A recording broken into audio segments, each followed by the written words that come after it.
For more on this story, we're joined by Vivian Depoues, a researcher at the Institute for Climate Economics. We're talking about an area, we're in Paris, so it's what, some 800 kilometers south of here. We had this freak weather over the weekend here where it was summertime temperatures, 28 degrees.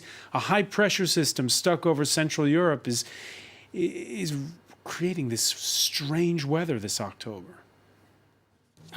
Yes, definitely. We have been all over the summer, kind of strange weather.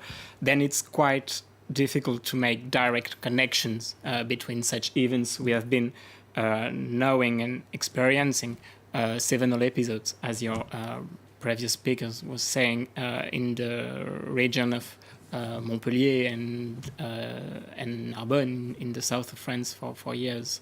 So those episodes, they, by themselves are not totally new.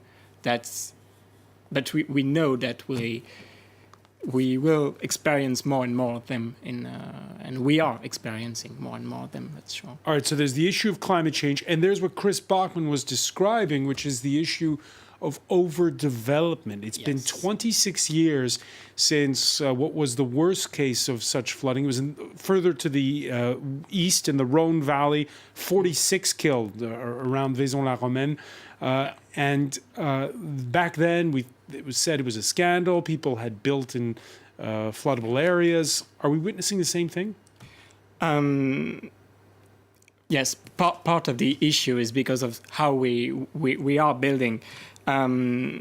We have always experienced exceptional events, but we now know that the trend is increasing.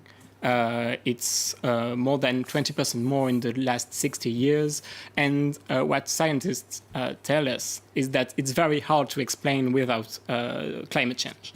Then the second part of the equation, as you are saying, is the fact that there are overdeveloped areas, totally waterproofed grounds with heavy runoffs. Creates runoff. So we are even more sensitive. So more hazards, more sensitive to the hazards, the catastrophes can be really hard. And are local planners, local politicians keeping up? Does this mean, from what you're saying, if the instances of extreme weather are on the rise, that zoning permits have to be changed, perhaps?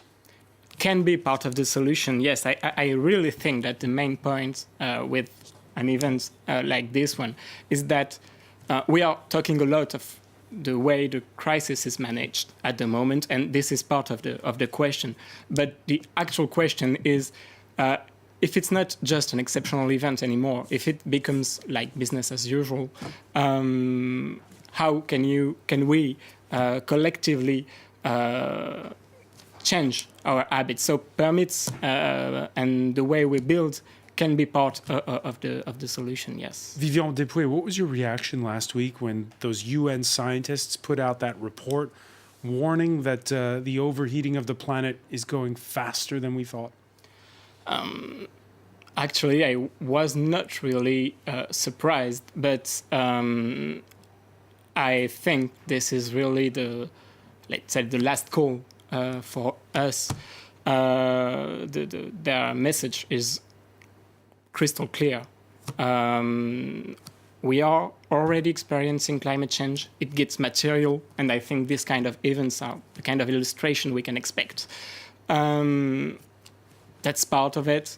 Then it would be even worse if we don't act, and we know that. We have been knowing that for years, so we really have to do something.